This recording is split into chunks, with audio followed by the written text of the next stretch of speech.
Hey, hey, hey, New Hope Church. Pastor Jim coming at you with episode number 5 in our new series on being healthy, living healthy, and all of the benefits that comes from that. So as always, if you are enjoying the material that we're bringing to you, hit that like button and leave us a comment because we love to see those comments. Share what you like the best. There you go. What was your favorite thing? Favorite thing. Yes, indeed. And here with my buddy Irma, and we are going to move into one of my favorite topics. We are going to talk about exercise.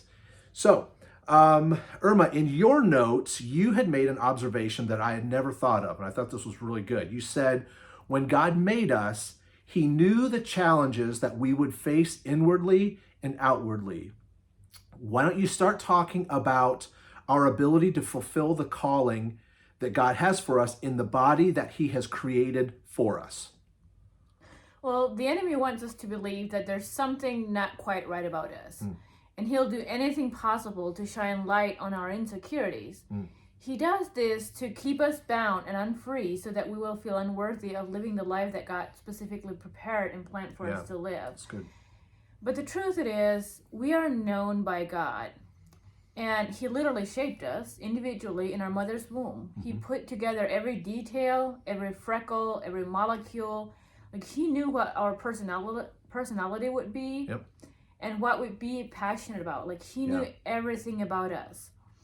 And just knowledge is power. Proverbs 3:13 says, "Blessed are those who find wisdom, those who gain understanding." And learning to understand how our system works and how we feel and what our body's telling us is gaining knowledge of how God's temple works, how He created us to work. So learning to understand our body means listening to our body. It means to be mindfully aware of how you usually feel and then feel when things feel differently. A few ways to kind of help that is like keeping a journal, which can be helpful, or a diary. Like making time for yourself every day or however often, making time specifically. Today I'm going to do, or this week, time out for this or this. Be aware of how you react to stress. When things are going on, be aware of like, how am I responding? What's my body telling me? Notice like how your body responds to exercise. Think about, what is it that I need? What are some things that I need? And then even asking those in your house, like, what are things you need? That's good. Just being very self-aware. Yeah, that's good. We're not too far away. I feel like it's... That's good. Okay. What would you say are some of the positive benefits of exercise? Well, there are so many positive effects of moving our bodies.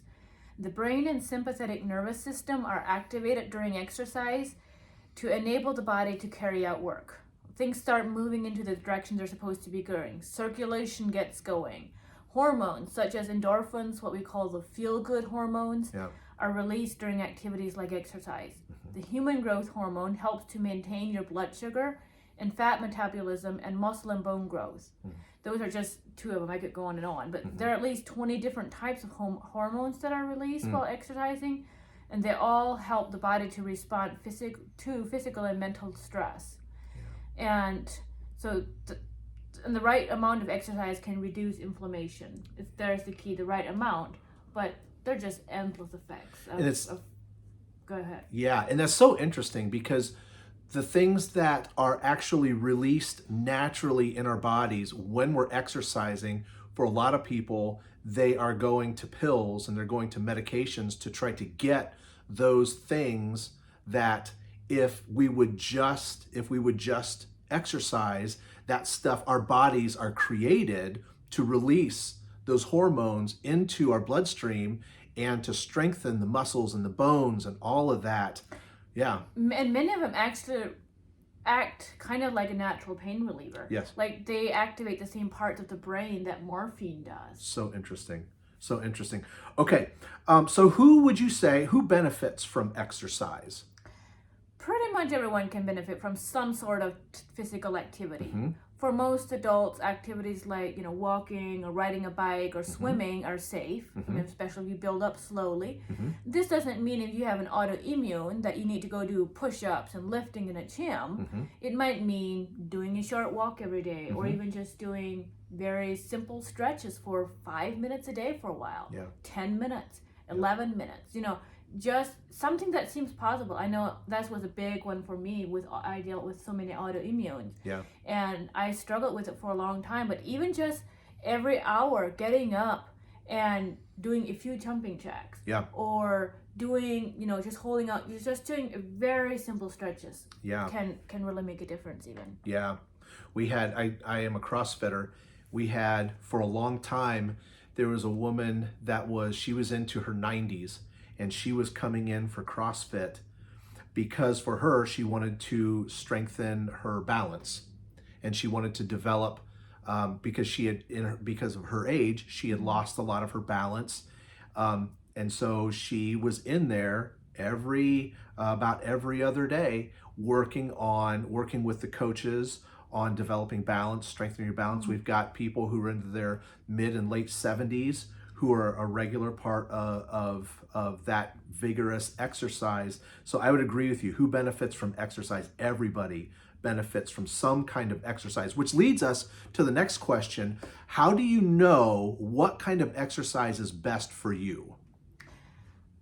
We go back to what we talked earlier, listening to your body. The exact kind of activity will look different for everyone. Some things to keep in mind when you're trying to find that is find something that is fun and enjoyable. That's good. That way, like, you look forward to it. Challenge yourself enough to get your heart up, but not so much that you trigger a flare. So the key is to be able to do it again the next day. A consistent exercise schedule will deliver more benefits than doing all you can and then not having to skip a few days. It's just smaller steps. If you're feeling so run down that you can hardly get out of bed, that is probably not a good day to go work out a lot. If you're feeling a little bit run down but can still kind of function, maybe dial back at the intensity of the exercise, but see if you can still perform something. Sometimes a light workout helps you recover faster actually than not doing it at all, because then you have to start over. If you're feeling run down while you work out, it may be better to quit early than to push too hard. But on the days you feel really good and you feel it, challenge yourself to do maybe a little bit more. The thing is, remember, this is a long-term commitment. Take each day of exercise about the long-range journey, more about just that specific day's session. So there are some great trackers out there that you can track yourself, and then it gives you kind of an idea where you're going if you need to. But it's just finding that sweet spot. I know one of the things that I think has been helpful for me is the coaching that I get in the exercise class that I go to. There is because of what we have in our area. If you would have that interest and be able to, you could go to something like Health Point or Planet Fitness and talk with one of their exercise coaches, and they can help you develop an exercise program that is best for you, which kind of goes with what you're saying, that being aware of what we need, being aware of what is best for us that's the game that's the ball game of getting involved in exercise consistently, which actually again leads us to our next question, which is what happens if you miss a day because you're not feeling well? Some people can feel defeated, and I failed because I didn't get into the gym, or I didn't jump on the treadmill or the exercise bike. What happens if you miss a day because you weren't feeling well? Well, missing a day of exercise won't completely derail your progress. I think it's coming back to that long-term idea. This is becoming a routine. This is something about becoming a lifestyle. Making it a habit to skip however can. So before you skip a workout, just consider your motives. Like, why am I wanting to skip out on it today? Do I need to push myself a little, or it's okay? tomorrow's a new day. Yeah, that's good. That's good. Okay, well, what are some scripture passages that maybe support this idea of the importance of exercise? In 1 Timothy 4, verse 8, acknowledges that exercise is beneficial. It says, "For physical training is of some value, but godliness has value for all things, holding promise for both the present life and the life to come." Mm-hmm. And it says, some value. And I think we can harness a little benefit of bodily exercise, especially when it's combined with like healthy eating habits. And a good steward makes the best use of the little available. That's good. I like that idea because we are stewarding our bodies. Our bodies are not our own. If we're a believer, our bodies belong to Jesus. And as he's created us, he has a job for all of us to do. And if we are strengthening our bodies, as you say, through nutrition, through exercise, then we are putting ourselves in the best position to be able to join God in what he is doing around us and to be the most effective ministers that we can be. Yeah, I love this. Okay, well, that's all we got for today. So hopefully you heard something in here that is beneficial to you.